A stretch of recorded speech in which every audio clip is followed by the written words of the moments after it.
الحمدللہ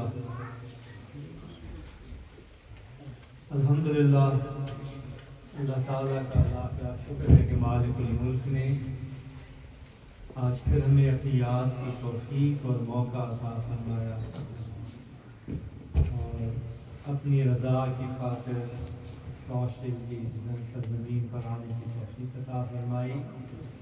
اس خوبصورت سینٹر میں جسے بڑی محبت کے ساتھ خلیفہ محمد افضل صاحب چلا رہے ہیں، بنایا ہے، اسے مینٹین کر رہے ہیں، بڑی تنظیمی کے ساتھ، بڑی محبت کے ساتھ یہاں پر آ کے بہت خوشی ہوئی۔ ان کے لیے خاص دعا کریں کہ اللہ تعالیٰ انہیں اور ان کے بچوں کو، ان کا بیٹا ہمیشہ حافظ حضرت میرے ساتھ رابطے میں رہتے ہیں، ہمیشہ ان کے لیے خاص دعا کریں کہ اللہ تعالیٰ انہیں ہمت، حوصلہ اور توفیق عطا فرمائے کہ اس نسبت رسولی کے مرکز کو یہ اسی طرح چلاتے رہیں، مزید محنت کریں اور یہ نسبت رسولی کا برطانیہ میں ایک ابھرتا ہوا مرکز ہے، ہمیشہ یہ یاد رکھیں اور جتنی آپ سے خدمت ہو سکے اس مرکز کی بھر چڑھ کے کیا کریں، سارے مل کے کیا کریں، انشاءاللہ اللہ تعالیٰ سے برکت عطا۔ حاضرین محترم، وقت کی کمی ہے، بہت مختصر بات کروں گا اس لیے کہ ہمارا اصل مقصد اللہ کا ذکر ہے اور آگے نظریہ پڑھنے آئے وہ کریں، لیکن ایک چھوٹی سی بات ضرور کروں گا، کچھ لوگ شاید اسے سمجھ سکیں، امید ہے اسے سمجھ جائے گی۔ تھوڑی سی سیلف اکاؤنٹیبلٹی اور ریئلٹی چیک کی ضرورت۔ علامہ صاحب نے بڑی زبردست تقریر کی اور بڑی خوبصورت باتیں کی اور انہوں نے دعا کی اور ہر مسلمان کا دل تڑپ رہا ہے ان کی طرح، لیکن کچھ ریئلٹی چیک، تھوڑی سی سیلف اکاؤنٹیبلٹی۔ اہل ایمان کی تاریخ آپ دیکھیں تو شروع سے لے کے آقا کریم علیہ السلام تک کیسی رہی، پھر آپ قرآن و حدیث کا مطالعہ کریں تو آپ کو پتہ چلتا ہے کہ اسلام کی تعلیمات کا کو اگر آپ سمرائز کریں اور دیکھیں تو آپ کو پتہ چلتا ہے کہ اللہ تعالیٰ کی ذات جو ہے، جو انسان سے چاہتی ہے، وہ سب سے اہم چیز جو ہے وہ اللہ کی ذات پر توکل ہے۔ اور وہ توکل ہے کیا؟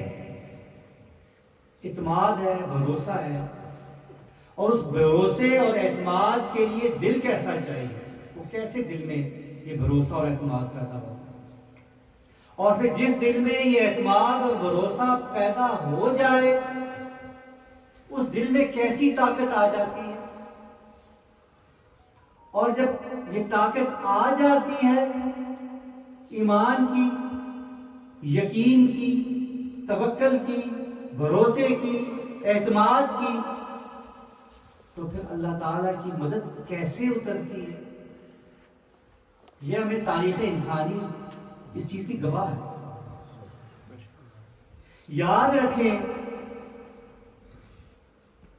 ایسی بستیاں بھی گزری ہیں کہ جہاں اغلاط جب بہت عام ہو گئیں، برائیاں عام ہو گئیں، تو جب عذاب آیا تو اس میں نیک لوگ بھی مارے گئے، کیونکہ وہ اجتماعی عذاب آیا، اجتماعی تباہی اللہ کی تعالی طرف سے غضب آیا۔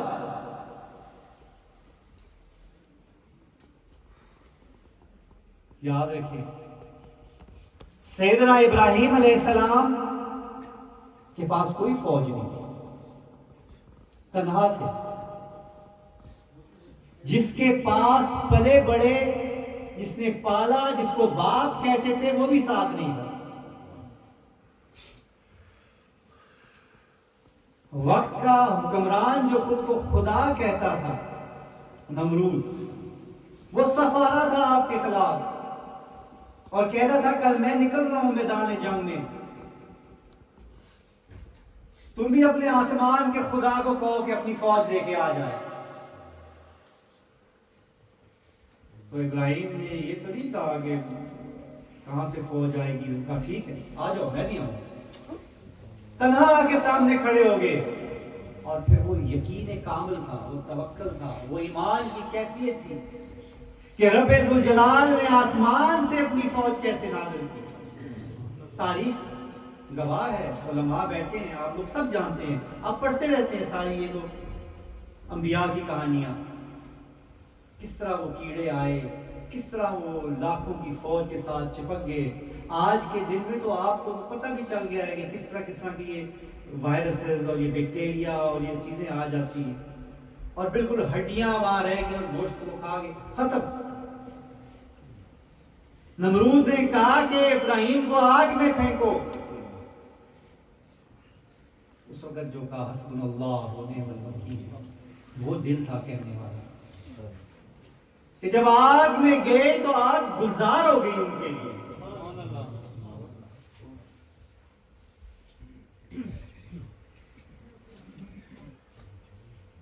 اسی طرح سیدنا موسیٰ علیہ السلام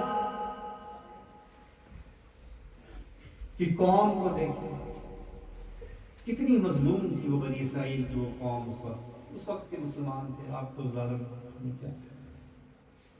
اور فرعون کی قوم کس طرح ان پر ظلم کرتی تھی موسیٰ علیہ السلام کی قوم پر۔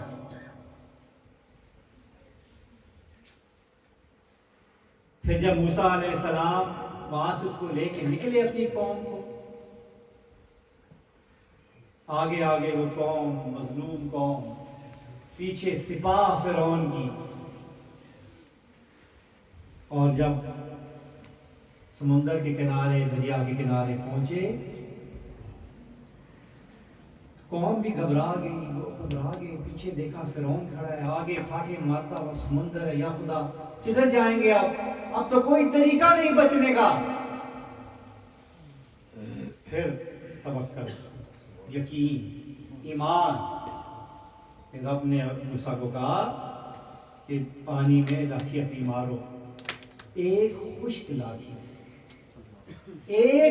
لاٹھی سے ساری فرعون اور اس کی سپاہ غرق ہو گئی،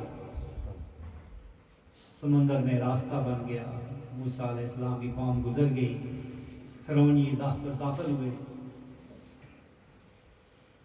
یہ باتیں ہم کیوں کریں؟ آقا کریم علیہ السلام و تسلیم کی زندگی دیکھیں نا، ان کی حیات طیبہ دیکھیں، بدر میں دیکھیں، بدر میں کیا تھا؟ بے سر و سامان، ہتھیار تک پاس نہیں تھے، گھوڑا بھی نہیں تھا، کپڑے بھی پورے نہیں تھے، چادریں لپیٹی ہوئی تھی، بچے اور بوڑھے بیمار، لیکن میرے آقا ساری رات اپنے رب کی بارگاہ میں دعائیں کرتے، میرے آقا کے کندھوں سے چادر مبارک گر گئی، اتنی دعائیں کر رہے تھے۔ حضرت ابوبکر صدیق بھاگے ہوئے آئے، اٹھائی چادر، آپ کی شانہ مبارک پہ رکھی اور لپٹ گئے، یا رسول اللہ بس کر، مجھے یقین ہے کہ اللہ تعالیٰ آپ کی مدد کو ضرور پہنچے گا، آپ کی دعائیں ضرور قبول ہوں۔ آپ دعائیں کر رہے ہیں اور رب ذوالجلال کی مہربانی کہ حالت سکینہ مسلمانوں کو سکتا ہوگی، تسکین میں، سکون میں، تاکہ کوئی ایسا خیال ان پہ نہ آئے، ان کے دل پہ بھی صدمہ نہ آئے۔ اور جب میدان سجا تو کافروں کو مسلمان 1 کے 10 اور ان کو مسلمانوں کو 10 کا 1 نظر آنے لگا۔ آسمان سے قطار اندر قطار فرشتے زمینوں پر آئے، اور وہ کہ جو اسلحہ سے لیس تھے کفار، جہنم رسید ہو گئے۔ یہ سب چیزیں کیسے ہوئی تھی؟ ایمان سے، یقین کامل سے۔ آج جیسا کہ علامہ صاحب بھی کہہ رہے تھے کہ مشرق سے مغرب تک، شمال سے جنوب تک، ہر طرف مسلمان تکلیف کا شکار ہے، مصیبت کا شکار ہے، محکوم ہے، ظلم و جبر ہے، بربریت ہے. وہ اپنے اوپر ہونے والے ظلم کے خلاف آواز اٹھائیں تو ہیومن رائٹس والے کہتے ہیں انہوں نے زیادتی کر دی. اگر کوئی انہیں مارے تو کہتے ہیں یہ تو ٹیررسٹ ہے، دہشت گرد ہیں، مارو انہیں، مارنا ٹھیک. قوانین بدل جاتے ہیں. یہ سب ہو رہا ہے اس دنیا میں، ہم اپنی آنکھوں سے دیکھ رہے ہیں. صرف فلسطین میں نہیں، کشمیر میں بھی ہو رہا ہے، اور بھی بہت سے محکوم جگہ جگہ پہ ہو رہا ہے. ایسی جگہیں ہیں کہ جہاں کی خبریں ہم تک نہیں پہنچتی. جو بیچارے ایسے مسکین ہیں کہ جن کو تو یہ فلسطین کی بات تو پھر سامنے آ گئی، کشمیر کی بات تو سامنے آئی. ایسی ایسی جگہ ہیں جہاں کی باتیں اتنی سامنے نہیں آئی، جنہیں اتنا سپورٹ کرنے والا کوئی نہیں تھا. برما کے مسلمانوں کو دیکھیں نا کیا ہوا ان کے ساتھ، کتنا ظلم ہوا ان کے ساتھ. ہندوستان میں کیا ہوتا ہے مسلمانوں کے ساتھ، اور کئی ملک ہیں وہاں پہ کیا کیا جاتا ہے. کیوں؟ ایمان کی کمی ہے. یہ بات نہیں کہ اس وقت اترے تھے فرشتے تو آج نہیں اتر سکتے. ہم آقا کریم علیہ الصلوۃ والسلام کے غلام ہیں. یہ غلاموں کی امت ہے آقا کی. اب غلام بن کے تو دکھاؤ، وہ ایمان کی کیفیت اپنے سینوں میں لا کے تو دکھاؤ. نبی کریم علیہ الصلوۃ والسلام سے وہ نسبت قائم کر کے تو دیکھو، وہ توکل تو لاؤ، وہ محبت تو پیدا کرو، وہ ایمان کا جذبہ تو لاؤ. آج بھی یقین جانے کہ اللہ تعالیٰ اپنے آقا کے، ہمارے آقا کے اپنے محبوب کے غلاموں، اپنے محبوب کے غلاموں کی مدد کے لیے آسمان سے بھی فرشتے اتارے گا. کیوں نہیں اتارے گا؟ میں اور آپ، ہم سب لوگ آج کیوں بار بار مجبور ہو کے کبھی مغرب کی ان طاقتوں کی طرف دیکھتے ہیں، اپنی پریشانیاں بیان کرتے ہیں؟ اس لیے کہ ہمیں ٹوٹ چکے ہیں، ہمارے اندر اب طاقت نہیں رہی. ایمان کی بھی کمزوری، اور ایمان کی کمزوری کے ساتھ ساتھ اب معاشرتی طور پر، معاشی طور پر مسلمان کنگال ہو چکے ہیں.